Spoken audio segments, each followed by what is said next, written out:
पानोस्त गुणोस्त वाहु करारविन्देन पदारविन्दं मुखारविन्दे विनिवेशयन्तं वटस्य पत्रस्य पुटे शयानं बालं मुकुन्दं मनसा स्मरामि। रामाय रामभद्राय रामचंद्राय वेदसे रघुनाथाय नाथाय सीताय पते नमः। अंजनानंदं वीरं जानकी शोकनाशनं कपीच्छमच्छं तारं वन्दे लंका भयंकरम्। मूकं करोति वाचालं पंगुं लंघते गिरं यत्कृपातमहं वन्दे परमानन्दमाधवम्। भर्जनं भवबीजानाम् अर्जनं सुखसम्पदां तर्जनं यमदूतानां राम रामेति गर्जनम्। आपदां पापहर्तारां दातारां सर्वसम्पदां लोकाभिरामं श्रीरामं भूयो भूयो नमाम्यहम्। आदौ देवकी देव गर्भ जननम गोपी ग्रहे वर्धनम माया पूतना जीवितापहरणं गोवर्धनो धारणम्। कंसच्छेदन कौरवादिहननम कुंती सुता पालनम। एतद् भागवतं पुराण कथितं श्री कृष्ण लीलामृतम्। भक्ति भक्त भगवंत गुरु चतुर नाम वपु एक इनके पद वंदन किए नासत विघ्न अनेक। इनके पद वंदन किए नासत विघ्न अनेक। बोलिए भागवत भगवान की जय। सुखदेव महाराज की जय। व्यास जी महाराज की जय। परम कल्याणी गौ माता की जय। श्री श्री हनुमान जी महाराज की जय। जय जय श्री राधे श्याम। आइए हम सब लोग जो है एक श्लोक के माध्यम से भगवान को हम स्तुति और प्रार्थना करते हैं और अपने मन क्रम और वचन वाणी को शुद्ध करते हैं। सर्वे भवन्तु सुखिना सर्वे सन्तु निरामया सर्वे भद्राणि पश्यन्ति मां कश्चित् दुःख भाग् भवेत्। आइए हम लोग जो है रुद्राष्टक के माध्यम से स्तुति करते हैं। नमामि समीशान निर्वाण रूपम विभुं व्यापकं ब्रह्म वेद स्वरूपम निजं निर्गुणं निर्विकल्पं निरीहं चिदाकाशमाकाशवासं भजेऽहं। निराकार ओंकार मूलं तुरीयं गिरा ज्ञान गोति समीशं गिरीशं। करालं महाकालिकालं कृपालं गुणागार संसार पारं नतोऽहं। तुषारादि संकाश गौरं गंभीरं मनोभूति कोटि प्रभाश्री शरीरम। क्रूरन्निमूलिकल्लो निलीन चारु गंगा लसद भाले भालेन्द्रकंठे भुजुंगा।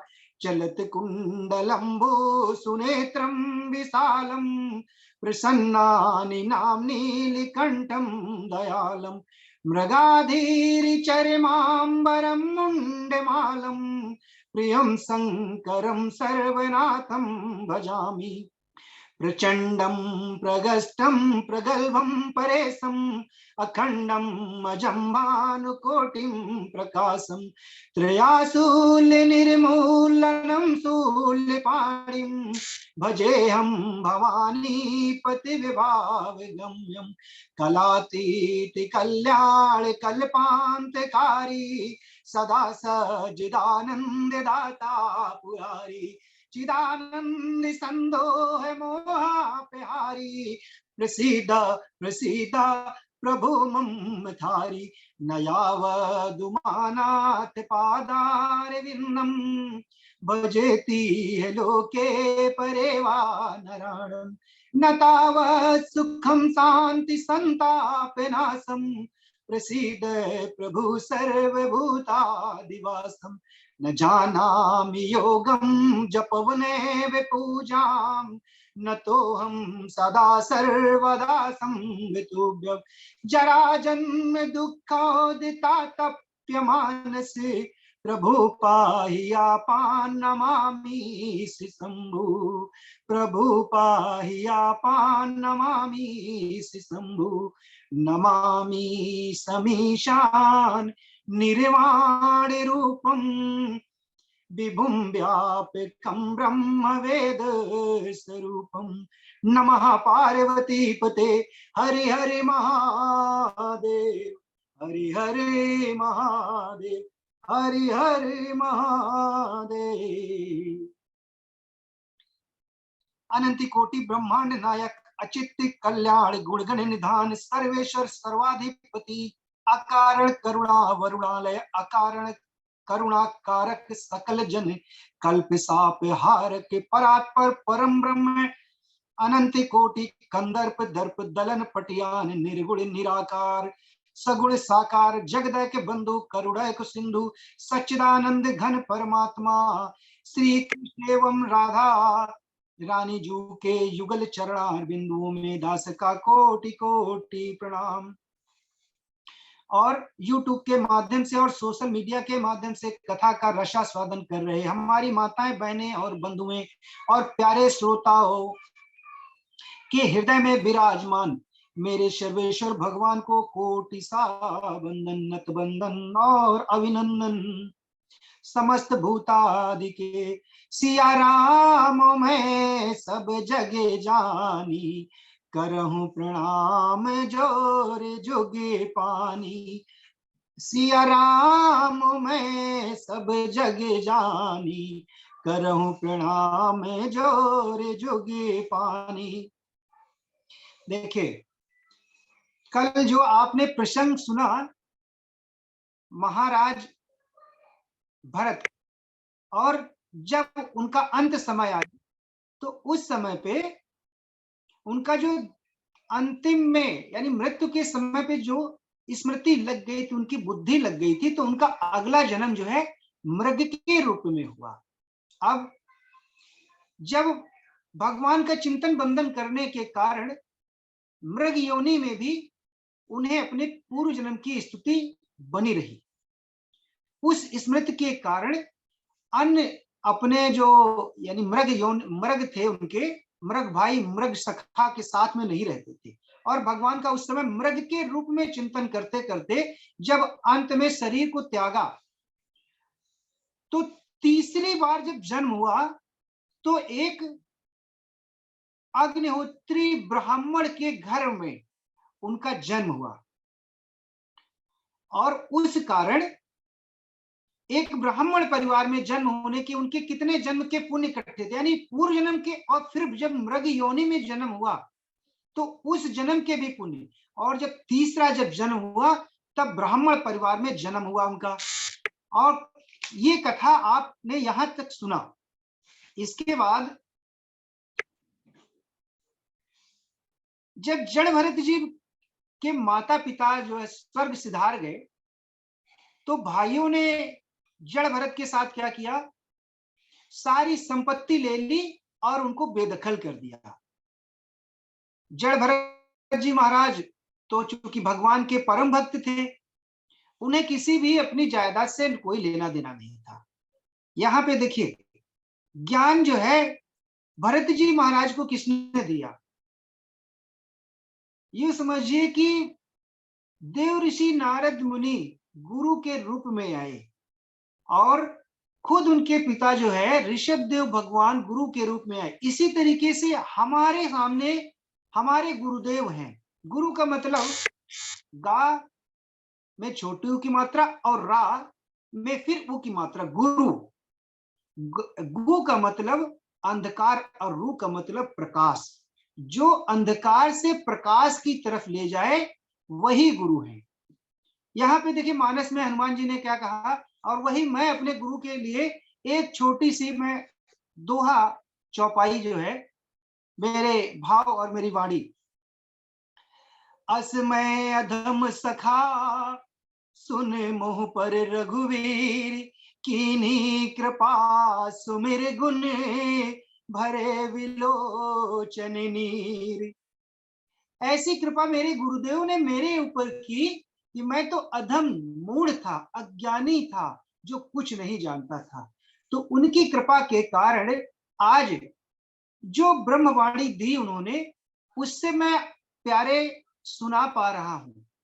और वो वाणी मैं नहीं, मैं यूं शरीर तो है, लेकिन इस शरीर के अंदर जो बैठे हुए मेरे प्यारे कन्हैया, और वही कहलवा रहे हैं, और उन्हीं के माध्यम से आप भगवान की वाणी आपके कानों में जा रही है।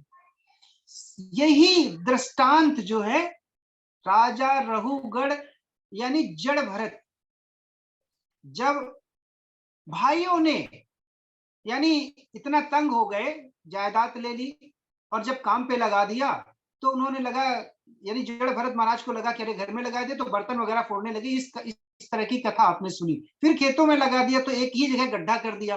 भाइयों ने कहा अरे भाई ये तो बिल्कुल जो है मूड है, और इसको अपने साथ रहना रखना और विपत्ति को निमंत्रण देना। इसलिए जड़ भरत जान जान के ऐसा करते थे कि मुझे ये भगा दे।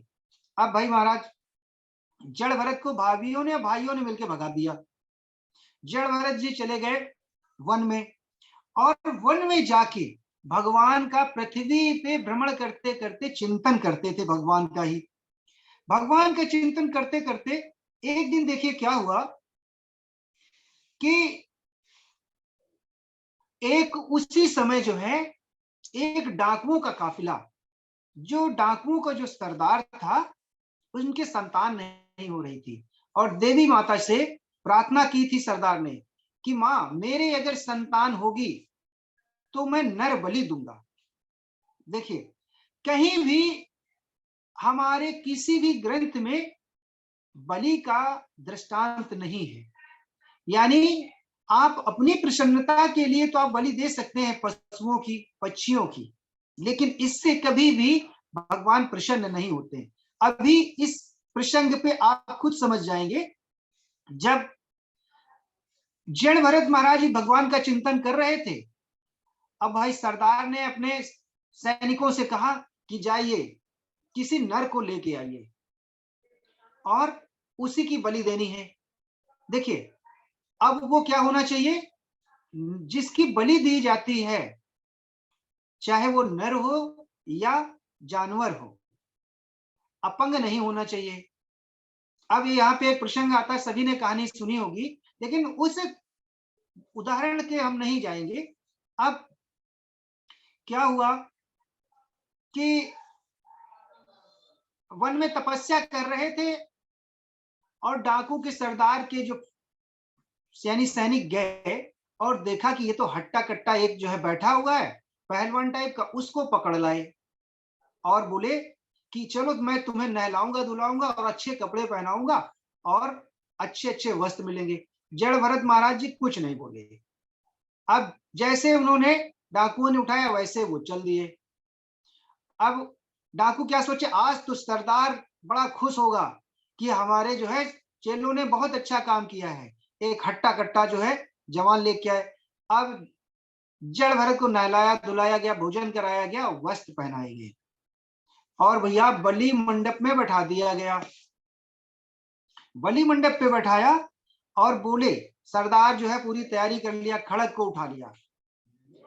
अब जड़ भरत जी को कुछ नहीं पता कि उनके साथ क्या होना है। जैसे कहते थे अपनी गर्दन नीचे कर, तो अपनी गर्दन जड़ भरत ने नीचे कर ली, और जैसे ही खड़ग उठा के मारने का प्रयास किया तो साक्षात दुर्गा मैया प्रकट हो गई। बोलिए आदि शक्ति जगदम्बिके मैया की जय। तब भद्रकाली के रूप में माता सर्वेश्वरी चामुंडा रानी प्रकट हो गई, और देखा कि अब देखिए जड़ भरत जी महाराज नीचे ही सिर किए थे और जब उन्होंने सिर उठाया तो देखा कि बहुत सारे डाकू जो है उनके सिर पड़े हुए थे। यानी आप जो है भगवान यानी माता रानी ने उनकी मनोकामना तो पूर्ण की, लेकिन मनोकामना पूर्ण की, उसके बाद आप क्या करने जा रहे थे? दूसरे की हत्या करके आप माता को खुश करना चाह रहे थे। इसलिए माँ जो है नाराज हो गई और खुद अत्याचारी का वध कर दिया। अब इसके आगे जड़ भरत जी महाराज फिर जब तप में लग गए, जब तप करते करते जब एक समय की बात है कि राजा रहुगढ़ जो है अपने पालकी में बैठ के सत्संग सुनने के लिए जा रहे थे, और राजा रहुगढ़ बहुत बड़े सत्संगी थे। देखिए इसी तरीके से कथा पंडाल में हम कथा सुनने तो जाते हैं, लेकिन उस कथा से हमें कुछ भी समझ में नहीं आता है। क्यों? क्योंकि हमारे व्यास जी महाराज ने कहा है, मुहुर मुहुर रसिको भाविका, यानी हमारा कथा भगवान की सुनने के लिए रसिक होना चाहिए। और मुहुर मुहुर यानी बार बार सुनेंगे तब समझ में आएगा। आपने 2 बार कथा सुन ली, बोले अरे वही तो है, वही महाराज है, वही कथा है, लेकिन नहीं मेरे प्यारे, आपको हर दिन हर कथा में कुछ ना कुछ अंतर दिखेगा। और जो कथा आपने उस दिन सीखी और उसी कथा को आज फिर आप सुन रहे हैं, तो आपको जरूर कुछ अंतर दिखेगा। अब ऐसे दृष्टांत से समझिए, जब आप बालक थे, यानी जब आप 8 साल और 10-11 साल के थे, तो आपके माँ बाप या कुछ लोगों यानी बुजुर्गों ने कुछ बातें कही होंगी, वो बातें आप भूल जाते हैं।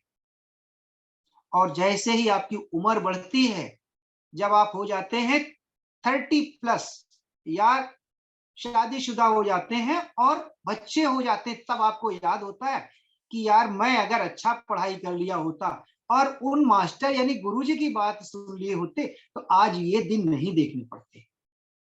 इसी दृष्टांत को अब जब उदाहरण बताया, अब राजा रहुगढ़ बार बार इसी कारण से कथा सुनते थे, और जब पालकी में जा रहे थे तो क्या हुआ भैया, एक कहार जो है राजा का बीमार पड़ गया। अब वो पालकी को उठा ना पावे, तब तीनों कहारों से कहा कि अरे तुम जो है दूसरे कहार को लेके आइए, हमें देरी हो रही, पंडाल में जाना है और महाराज जी की कथा सुननी है। अब भाई कहार लोग चले गए देखने, तो एक मिल गया। अब मिले कौन? जड़ भरत जी महाराज मिल गए, इतने कट्टे थे एकदम। उनको देख के तो बाकी कहार बड़े प्रसन्न हुए। अब भैया जैसे कहा गया वैसे जड़ भरत जी रहुगढ़ महाराज की पालकी में लग गए। अब देखिए, जड़ भरत को दोनों पूर्व जन्म की स्मृतियां बनी हुई थी, इस कारण जैसे ही पालकी में लेके चलते थे ना, तो जमीन पे भी पैर रखते थे तो बड़ा ध्यान रखते थे कि कहीं चींटी चीटा न मर जाए। मेरे प्यारे, जीवन में ऐसे ऐसे लोग हैं जिन्होंने अधर्म ही अधर्म किया, और जब बुद्धि आ गई तो उन्हें ज्ञान मिल गया। और अब ऐसे लोग हैं कि जहां पे मांस का ही सेवन करते थे, मदिरा ही पीते थे, और ऐसी कृपा जब भगवान की हुई ना, तब गुरु की शरण में गए, और जब गुरु ने ज्ञान दिया तो वो एक मच्छर और मक्खी को मारने से डरने लगे। यही कथा हमें बता रही। और हमें ज्ञान, हम चाहे जितने बड़े ज्ञानी हो, ज्ञान हमें मिल नहीं सकता जब तक हम गुरु की शरणागति नहीं ग्रहण करेंगे। अब कथा और कहानी से हमारे जीवन में कुछ भी समझ में नहीं आएगा जब तक हम कथा को खुद नहीं समझेंगे।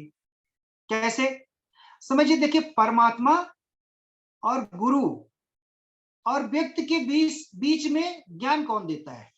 यानी जिसे कहा गया है निराकार और नराकार और निराकार। निराकार का मतलब कौन? निराकार तो आप समझ रहे हैं कौन है? निराकार परब्रह्म, निर्गुण भगवान श्री कृष्ण, ठीक। और नर आकार हमारे स्वयं साक्षात गुरुदेव, जो हमें कथा सिखा रहे हैं। और नी आकार स्वयं गंगा मैया।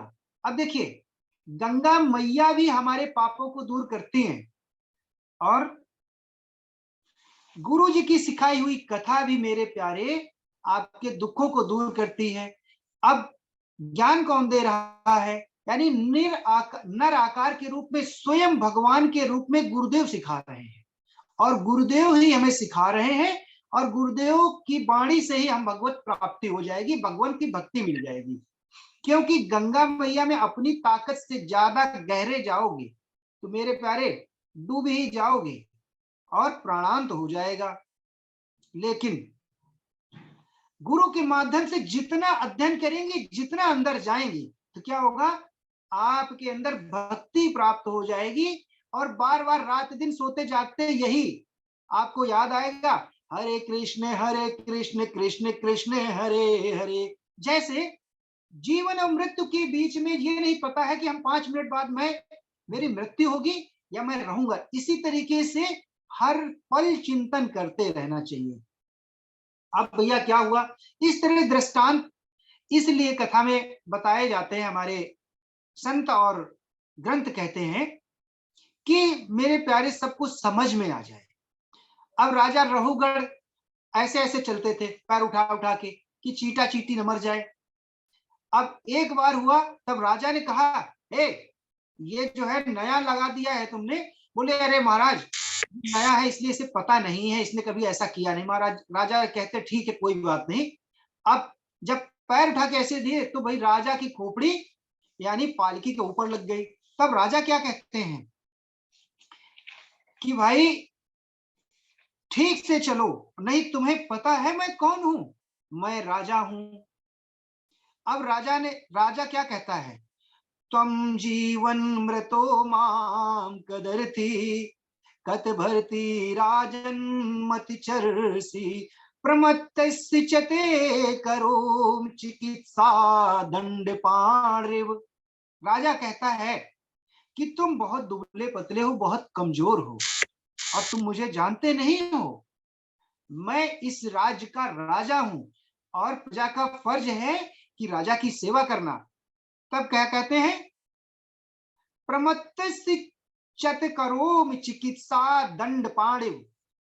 तुम दंड के अधिकारी होगे, तुम्हें दंड दिया जाएगा। ऐसा राजा ने क्यों बोला भाई। अब जड़ भरत महाराज तो ये सोचते थे कि कोई जीव जन तुम्हारे पैर के नीचे आके मरे ना, लेकिन राजा को जब लगा यहाँ पे, तब यानी रहुगढ़ को क्रोध आ गया। उस क्रोध के कारण राजा बोला पहली बार।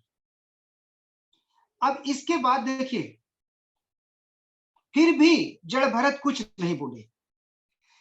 इसके बाद क्या हुआ, क्यों नहीं बोल रहे थे। जब राजा रहुगढ़ कई बार बोले तो पहली बार जड़ भरत जी बोले, क्या बोले, त्वं योदितं व्यक्तिमपि प्रलब्धं भर्तुर्समिष्याद यदि वीरभारा गर्तुर्यदि स्यादधिगम्य मध्वा पीबन्ति रासौ न विदां प्रवादा। त्वं योदितं व्यक्तिमपि प्रलब्धम। जो जब राजा को इस तरह ज्ञान दिया तो राजा ने कहा, और राजा ने देखिए उनके कंधे में जनेऊ देख लिया, और राजा कहता है कि अरे भगवान आप कौन हैं, मुझे लगता है कि आप भगवान कपिल देव तो नहीं है, या भगवान दत्तात्रेय तो नहीं है। कहते तो कुछ नहीं बोलते हैं और कहते हैं कि जब मैं ब्राह्मणों से बहुत डरता हूं, ब्राह्मणों के श्राप से बहुत डरता हूं, और कहते हैं हम सब कुछ सह सकते हैं लेकिन हम ब्राह्मण देवता के क्रोध को हम नहीं सह सकते। आप बताइए, अब राजा पालकी से कूद पड़ा और उनके चरणों में गिर गया। तब जड़ भरत जी ने जो उपदेश दिया राजा को ना, तो राजा को ऐसा लगा कि उस पंडाल में जाके जो हमें नहीं मिला वो मुझे इनसे मिल गया, जड़ भरत जी से। और जड़ भरत जी ने जो उपदेश दिया राजा के जीवन में कंठ की तरह से समा गया। अब राजा रहुगढ़ जब इस तरह बोले मेरा कि राजा रहुगढ़ कहता है प्रभु मेरा कल्याण करिए। तब कहते हैं नाहम विषम के सूर्यराज व्याजा नायत्र शूलान यमस्य दंडात् नान्यर्घिसो मानिलवित पास्त्रा छंके भृशम ब्रह्म कुलावमाना। कहते हैं कि हे राजन, ये शरीर में ना तो कोई दर्द होता है, ना तो कोई बोझ का एहसास होता है, और ये मिट्टी का शरीर है। ये शरीर तो कब आया और कब चला जाएगा, मुझे आपके किसी भी दंड का कोई वो नहीं। और हम भगवान शंकर, भगवान ब्रह्म यानी विधाता ब्रह्मा की मार से भी मुझे डर नहीं लगता है। जब इस तरह से उपदेश दिए तो राजा रहुगण ने सोचा, अरे मेरा तो कल्याण हो गया।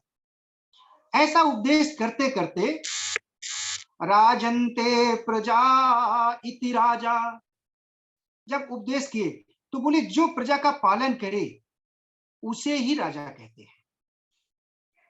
प्रजा का पालन का मतलब ये नहीं कि राजा का ध्येय ये नहीं है कि हम अपने पोषण के लिए, जीवन जीने के लिए हम दूसरों को कष्ट पहुंचाते रहें। जब उपदेश करते हैं तो कहते हैं तो बेकार में ही, मुफ्त में ही सेवा नहीं की करनी चाहिए। सेवा का मतलब निस्वार्थ भाव से, इस तरीके की सेवा नहीं जैसे सेवा तो हम गुरु जी की करें। गुरु जी निस्वार्थ भाव से हम लोगों को अध्ययन करा रहे हैं, और हम लोग क्या दे पाएंगे गुरु जी को। जैसे शिष्य सोचता है कि महाराज जी का बड़ा आश्रम है और कपट भाव से सेवा नहीं होनी चाहिए, जिसे कहते हैं कपट भाव की सेवा। क्या, अब आप यूं समझिए कि हम गुरु जी की सेवा इस भाव से कर रहे हैं कि गुरु जी के बाद में उत्तराधिकारी गुरु जी प्रसन्न होकर हमें बता देंगे, तो ये कपट भाव की सेवा हो गई।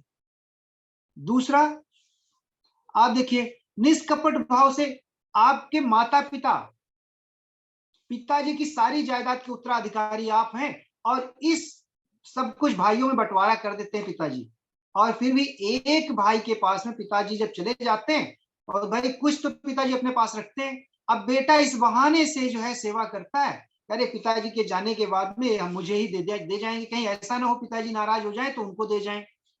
तो हम अगर निष्कपट भाव से सेवा करेंगे तो ऑटोमेटिक कहने की जरूरत नहीं है, गुरु या दूसरा दृष्टांत, पिताजी का धन आपका ही है, लेकिन हमें भाव से गुरु के दिल में उतरना पड़ेगा और गुरु को सुनना पड़ेगा।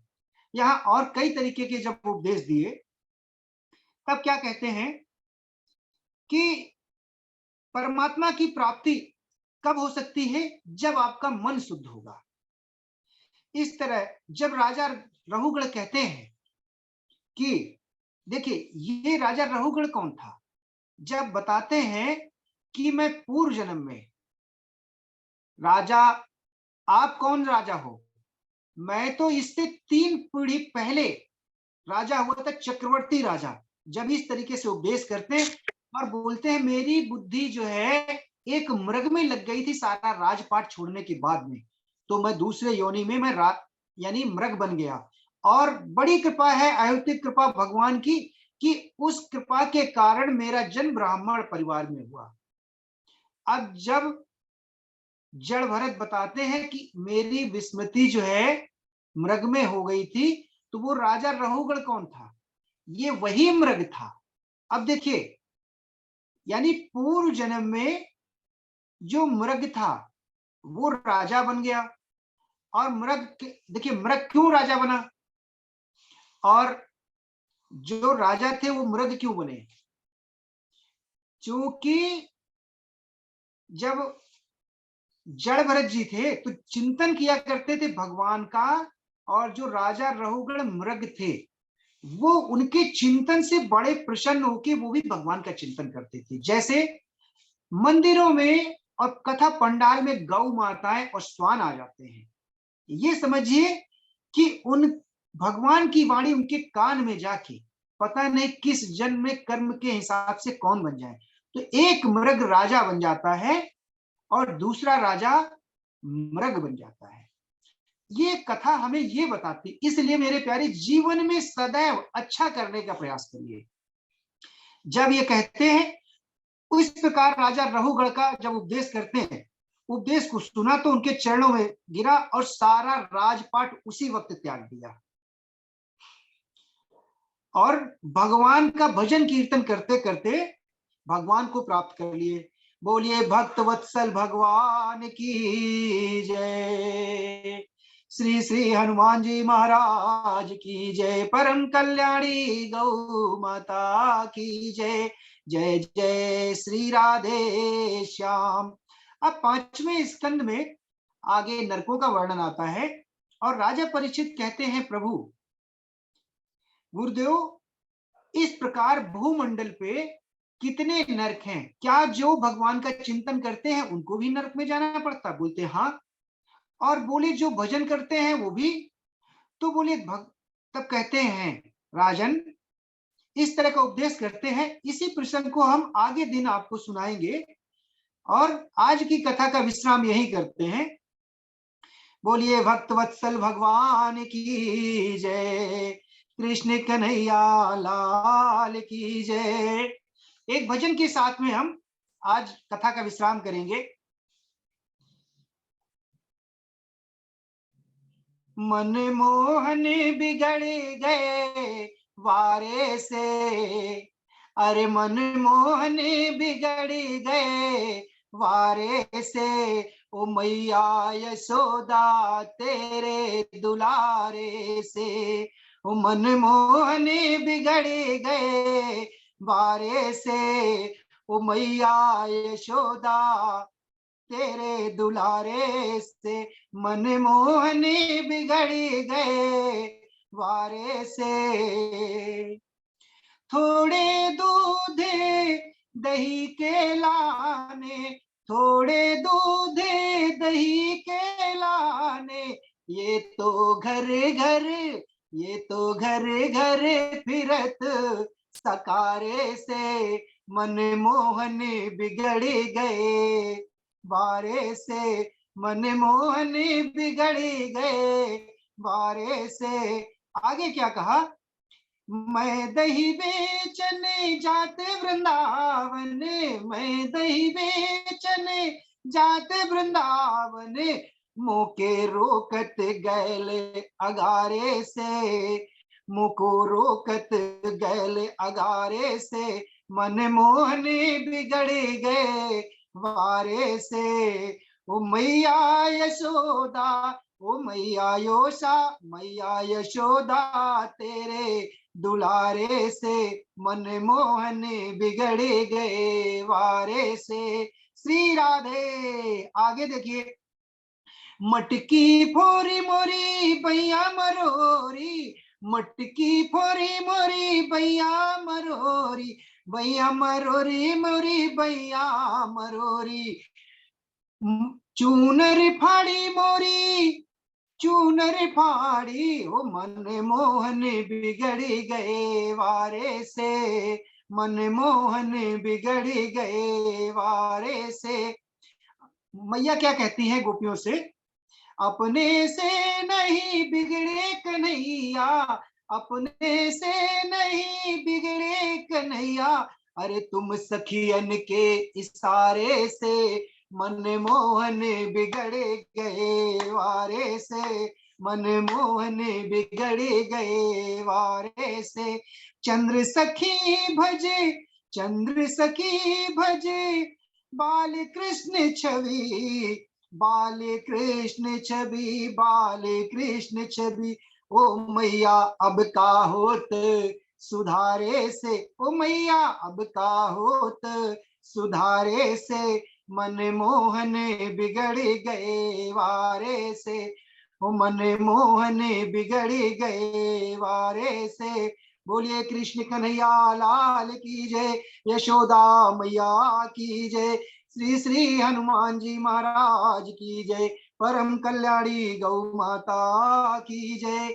जय जय श्री राधे श्याम। न जाना जप बहुत बने पूजां नतोऽहं सदा सर्वदा संवतुभ्यम्। ओम हरे नमः, ओम हरे नमः, ओम हरे नमः। गुरुजी आज की कथा का चलिए, विश्राम हुआ। बहुत सुंदर। ठाकुर जी कृपा बनी रहे। बहुत सही समय पर आप विश्राम किए हैं, टाइम आउट होने वाला भी है। तो आज की कथा के रिगार्डिंग श्लोक